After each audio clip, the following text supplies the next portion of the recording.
The year is 1470, the last toll of the bell. The year is 1470.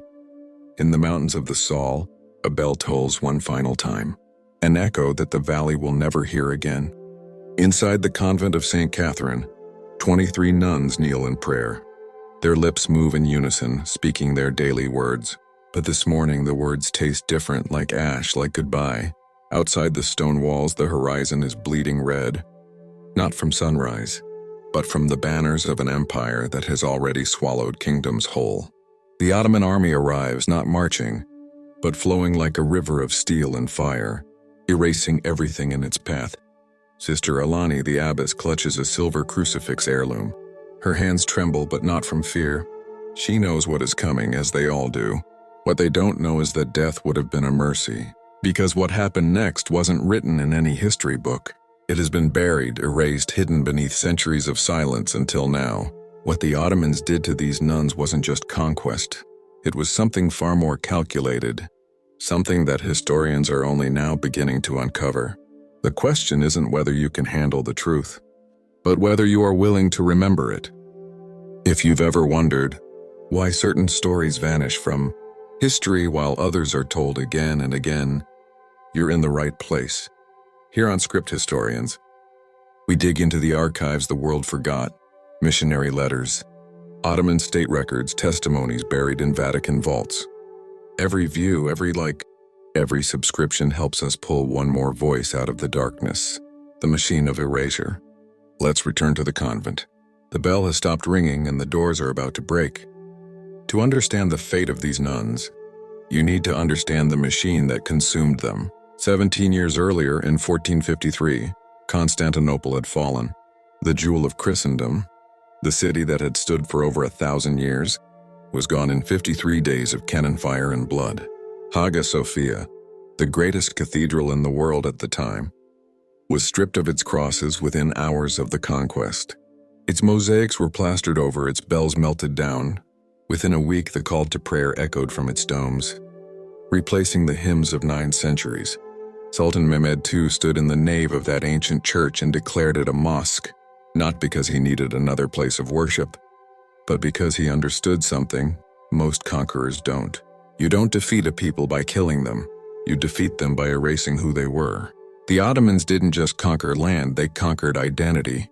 When Mehmed looked west toward the scattered remnants of the Byzantine world, he saw wounds that refused to heal, every church bell that still rang, every monastery that still stood, every cross casting shadows on conquered soil. These were declarations, acts of defiance, proof that the old world refused to die, and every nun who still prayed in Latin was a living reminder that faith could outlast armies. So the Sultan made a decision. If they will not convert, they will disappear. Not through massacre. Massacre creates martyrs. Martyrs inspire resistance. Songs are written. Stories are told. The dead become immortal. The Ottomans had perfected something far more elegant. Something that left no songs, no stories, no memory. Erasure. By 1470, this strategy had been tested across the empire. Greek monasteries in Morea, Serbian convents in the Balkans, Armenian churches in Anatolia. They didn't burn them all. Some were converted, others abandoned. But the pattern was always the same. First came the offer. Then came the silence. The convent of St. Catherine, perched on a hillside in Thessaly, far from any garrison or ally, was about to become another test case, another footnote in an empire's expansion. But these women didn't know they were footnotes. They weren't warriors. They were women who had spent their entire lives in silence and prayer. Their weapons were rosaries. Their armor was faith. Most of them had never seen a soldier, never held a blade, never imagined they would need to. Sister Alani had been abbess for 12 years. Before that, she attended the sick in a village that no longer existed. Swallowed by plague in 1448, she came to the convent not to escape the world, but to make sense of it. Sister Magdalena was 19. She had taken her vows only 2 years before. Her hands still bore the calluses from her father's farm. She joined after her family was killed in a raid. The convent was the only place she had felt safe since. Sister Theodorus was 70. She had outlived 2 abysses, an emperor, and more wars than she could count. She had stopped fearing death decades ago, but none of them had ever faced this. If this moment in history doesn't move you to learn more, you might be missing the lesson our ancestors died to teach. That the most dangerous thing you can do in the face of power is refuse to forget who you are. Faith meets empire. Now let's watch what happens when faith meets empire. The first cannonball hits just after dawn. It doesn't strike the chapel. It strikes the bell tower. The sound is apocalyptic. Stone explodes into the air. Iron shrieks against iron. The bell that has rung every morning for 140 years shatters mid-swing, and the pieces rain down onto the courtyard where the nuns grew healing herbs. The same hands that tended those plants now cover their ears. Trembling, Sister Alani doesn't scream. She stands, crucifix raised high, and begins to sing Kyrie eleison, Lord have mercy. One by one the others join her. 23 voices rising against the roar of an empire. But empires don't listen to songs. By midday the gates are breached. Ottoman soldiers pour into the courtyard, not with swords drawn, but with ledgers, quills, inkpots. They move through the convent like clerks, not conquerors, counting, recording, cataloging. Because to the Ottomans, these women aren't people, they are assets. A translator steps forward, a Greek man who once lived in these hills. His voice shakes as he reads from a scroll. You can hear the shame buried in every word. By order of Sultan Mehmed II, all subjects of the conquered territories must submit to the authority of the Sublime Porte. Those who convert will be granted protection. Those who refuse will face the consequences of rebellion. Sister Alani steps forward. Her face is calm, almost serene. She speaks not to the soldiers, but to the translator in Greek, so clear that everyone understands. Tell your Sultan that we have already given our lives to a king. We have nothing left to surrender. The officer in charge, a man named Hassan Pasha, whose name appears in Ottoman military records from the 1470 Thessalian campaign, doesn't respond with anger. He responds with something far more chilling, a smile, because he knows something the nuns don't yet understand. The Ottomans have perfected the art of breaking people without killing them. The road to Volos. That night, the women are locked inside their own chapel. No food, no water, just darkness and the sound of soldiers outside laughing, eating, living while they wait to see who breaks first. Two sisters, younger ones from Corinth, begin to weep in the corner. Their sobs echo off the stone walls. But Sister Magdalena, barely 20 years old, begins to whisper a psalm. The Lord is my shepherd. I shall not want. Then another. Though I walk through the valley of the shadow of death, I will fear no evil. Then another, and slowly the weeping stops. This is the moment the Ottomans underestimated them. These women had spent their entire lives preparing for suffering. Fasting, vigils in the cold, hours of silence, submission to something greater than themselves. What the soldiers saw as torture, the nuns saw as their daily discipline. But Hassan Pasha is patient. He has seen this before in Maria, in Wakia, in the ruins of Serbian monasteries where monks thought their faith would save them. Faith is like a candle, he once wrote in a letter to the Sultan, still preserved in the Topkapi Palace archives. It burns brightest just before it dies. He's about to test that theory. On the second day, the doors open. A servant enters with bread and water, real food, clean water. He sets it down without a word and leaves. The nuns stare at it. Their throats are dry, their stomachs hollow. The younger sisters look to Alani, desperation in their eyes. Sister Theodoris, the eldest, speaks first. They want us to take it, to feel gratitude, to soften. Alani nods. Then we fast. They do not touch the food. By the third day, their lips are cracked and bleeding. Their hands shake. The younger sisters can barely stand, but they do not break. Hassan Pasha watches from the courtyard, arms crossed. He's impressed, frustrated, and perhaps just for a moment, something close to respect flickers across his face. But respect doesn't change strategy. On the third day, the doors open again. This time it's not a servant. It's Hassan himself. He speaks in Turkish, and the translator follows him like a shadow. You are not criminals. You are not enemies. You are simply mistaken. The Sultan is merciful. He offers you new lives, new names, protection.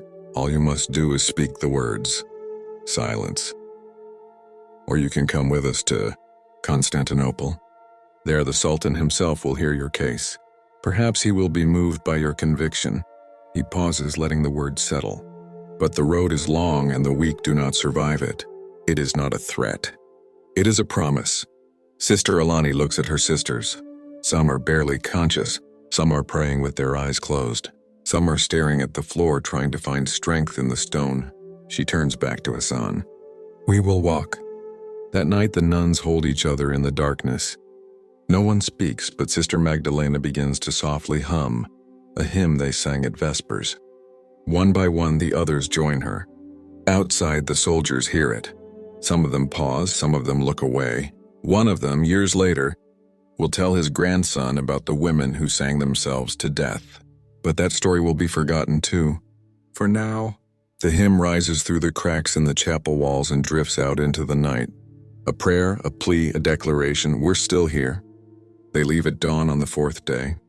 23 women, hands bound with rope, walking south toward the coast. No carts, no horses, just their feet, the dust, and the sun that shows no mercy. The soldiers don't rush them. They don't need to. The road itself is the punishment. On the second day, Sister Irene collapses. She is 62. Her knees have been failing for years. She tries to stand, but her legs won't hold her. The soldiers don't wait. Sister Magdalena and another nun, Sister Anna, lift her between them and carry her for the next 3 miles. When they finally stop for the night, Irene is unconscious. By morning, she is gone. They bury her by the roadside with their hands. No tools, no ceremony, just dirt and whispered prayers. The soldiers watch. They don't stop them. Hassan Pasha makes a note in his ledger. 22 remaining. On the fourth day, it happens again. Sister Callista, who hasn't spoken since the siege, simply stops walking. She sits down in the middle of the road, closes her eyes, and doesn't get up. They leave her there. By the time they reach the port of Volos 7 days later, only 18 remain. But something happened on that road. Something the Ottomans didn't anticipate. The nuns stopped weeping, stopped begging. They walked in silence. But it wasn't the silence of defeat. It was the silence of women who had already made their choice. Sister Alani, who had been leading the line, is called for by Hassan Pasha on the morning of the 7th day. She's brought to his tent alone. What happens next is not described in Ottoman records. It is described in a letter from a Venetian merchant who witnessed the aftermath. A letter discovered in 2003 in the Dubrovnik archives. He writes, I saw them bring her back at dawn. She could not walk. Her eyes, God forgive me, her eyes were open, but she was not inside them anymore. They dressed her in silk and paraded her through the camp as a convert. But when I passed close, I heard her lips moving. She was still praying in Latin silently. She had not broken. They had simply taken her body and left her soul to wander.